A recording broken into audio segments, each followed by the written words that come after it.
Hello and welcome to Huddersfield Town's post-match show in association with Sports Broker after a disappointing 2-0 defeat to Derby County. To help us talk through what went wrong in the game, I'm delighted to say I'm joined by former Huddersfield Town midfielder Dean Whitehead and broadcaster and Huddersfield Town fan Andy Lawson. Are you both okay? Yeah, I'm very well, thank you. Bit cold, but yeah, very well. Glad to be out of the house. Yeah, well, I think being in the house with the central heating, I think I'm the warmest one here. Yeah, absolutely. Dean, if you think this is cold, you haven't lived yet. Wickham was freezing. I haven't been out of the house for 3 months. God's sake, give me a chance, will Dean, obviously, you're sat with me in Pride Park. A disappointing defeat, or a game really where we never really got going, did we? Especially with the ball. No, I don't think so. I mean, I think Derby were in control of the game with the ball and without the ball, to be honest. They got really good shape without the ball. They stopped Huddersfield passing in space in behind them. They closed them down well. They left no space behind. And, Huddersfield didn't have any answers to it. And, a couple of chances first half, but apart from that, I don't think either keeper really got tested, bar the two goals, really.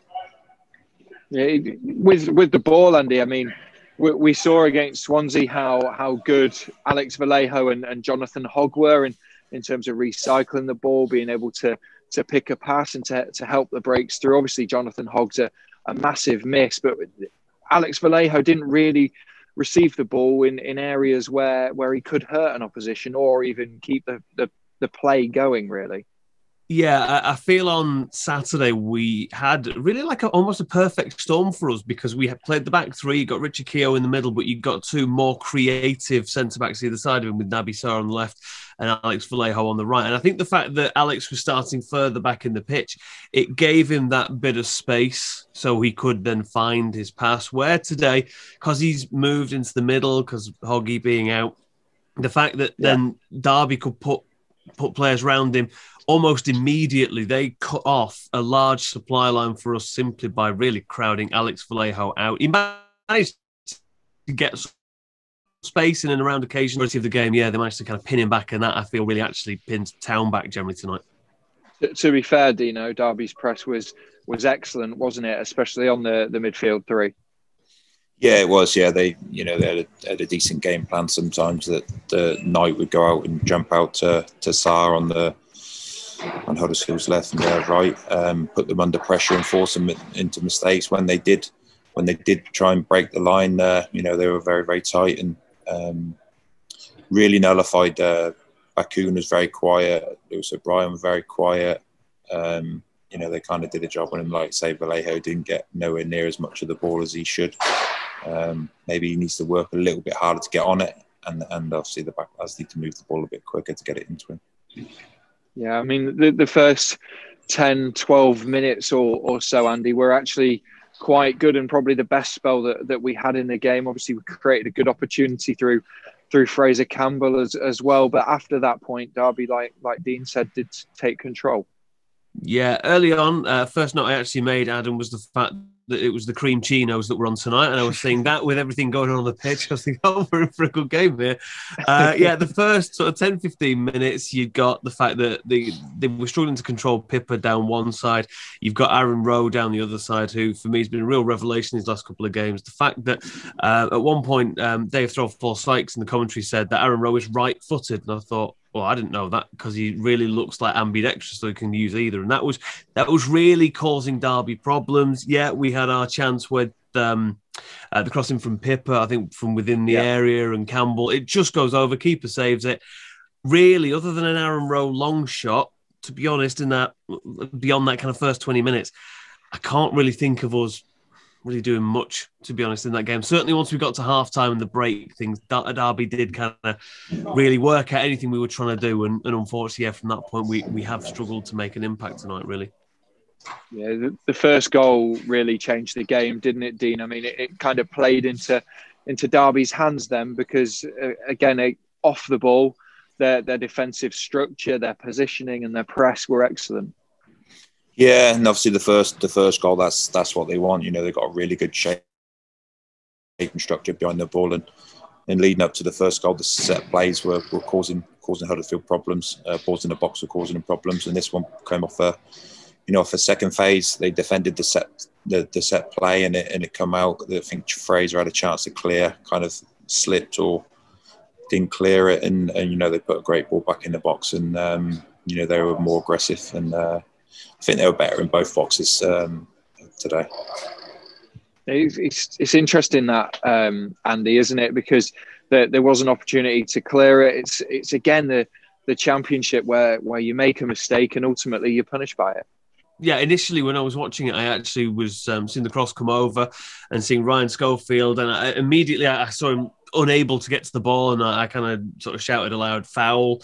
Now I've seen it, actually, no, I don't think it was. I think it was just a case of positioning by the Derby players. But it actually was the start of something that, Dino, you mentioned in the commentary with DTS, was the fact that the first contacts, the amount of times from set pieces in that first half that Derby were getting to the first contacts, that was something that was really worrying me.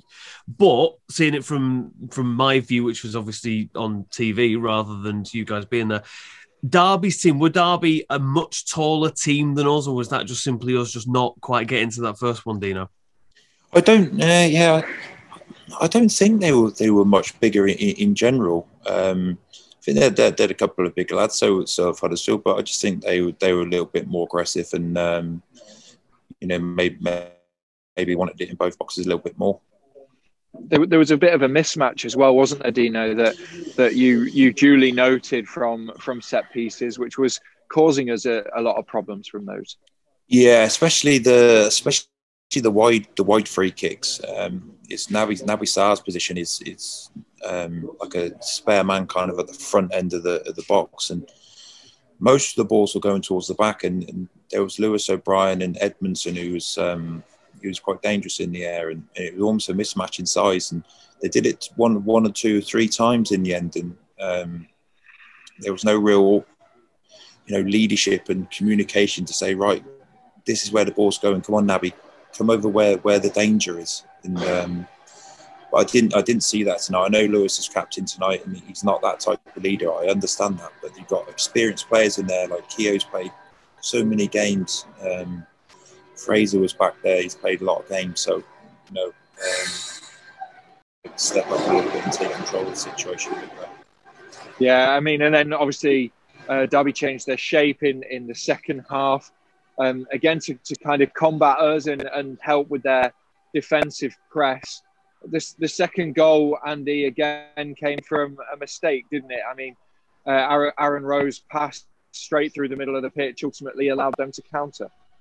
Yeah, if I remember right, it actually was we'd had a set piece just before the goal. The ball, it ended up back at Aaron Rowe. He puts the pass forward. It doesn't quite connect with anybody. Colin Kazim-Richards then just completely splits the defence open, and Martin Waghorn, being the quality striker that he is, you knew one-on-one with the keeper, he was always likely to put that ball in the back of the net. I suppose, yeah, individual mistake, but you look at what we were playing against and you think, well, that ball from Colin Kazim-Richards, that's a bit special. That's not, that's not a kind of standard thing. And then you see Martin Waghorn one-on-one. From our point of view, terrible combo of things to happen. But for me, that second goal, it's not the end of the world. Yeah, in that situation, Dean, where you've got a set piece, they've broke from it. Does Aaron or do the players, do they need to recycle that pass rather than play it into an area that you could then be vulnerable from? Sorry, I was just having a fight with the with the tag. So I didn't quite hear that, mate. Sorry. Did you just? Of course, yeah. In that position where Aaron gave the ball away, is it a case of him just needing to recycle the ball instead of putting it in a position where we could then be vulnerable? Yeah, I think so. I think at that particular time, Huddersfield had a little bit of pressure. We're on top of Derby a little bit. Kept them in their half, a couple of set plays, and all of a sudden they got the other end of the score. But I think his decision making, which for young players, I know it can be a little bit up and down, but I think he has to assess the situation. He obviously wanted to try and play forward and not play backwards. when you're behind in the game, you want to try and be positive, but there are times when you have to come out of the pressure and go out the other side. But he's made a mistake, but there was lots that could have been done to stop the goal after that one pass, and then it was straight through the middle of the team. Waghorn's first touch was pretty poor, to be fair. I thought he gave the sort of defender a bit of a chance, but not to finish.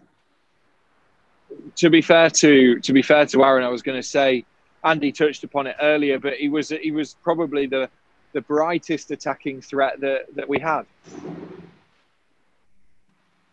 Yeah, he certainly was. In the first half, he had a couple of especially I think first half he started really, really brightly. He went 1v1 with Byrne, went round the outside and clipped the ball to the back post. The next time he got 1v1, he come inside, and then he got a little bit starved of the ball for 15, 20 minutes, which happens is wingers or high wing backs, but. He's had a positive impact in the last couple of weeks. We've mentioned this already, Andy, but the passing wasn't quite slick enough, especially in that second half to break Derby's press. It was just kind of one of those days. I mean, no one likes to say that or hear the saying, "Oh, it's just one of those days where things don't quite go right." But with the ball, it was, wasn't it? I mean. The pitch wasn't in the greatest of conditions. You could see it was bobbling and cutting up in the last 10 to 15 minutes, but ultimately that's not an excuse. No, I mean, I don't think many of us have seen a beach for the last year. However, today I feel we were nearly seeing one in the corners there. But no, in all seriousness, I mean, look, after Saturday, we all know if we could have just kicked on and continued with some kind of results tonight, it would have been exactly what we needed. Unfortunately, we came up against the Derby team who seem very well managed by Wayne Rooney. He seems to know exactly what to have done to kind of counter whatever we were going to do. The injuries, I don't want to be a Town fan who's forever kind of looking at the injuries, but you have to accept we have had big injuries. We see Jonathan Hogg go out, the Harry Toffolo was potentially coming back after suspension injury there. So I feel a bit like it is, Adam. You said it. It's one of those days. I wish it wasn't one of those days, but fair play, Derby. They did what they needed to do, more so than we did. Like I say, I'm just kind of ready to move on to the next game, which I think is Preston on Saturday. And today was, we'll just put it down as one of those days. Yeah, ultimately a really disappointing result here at Pride Park. Dino, Andy, thank you very much for joining us. And Town fans, thank you for watching.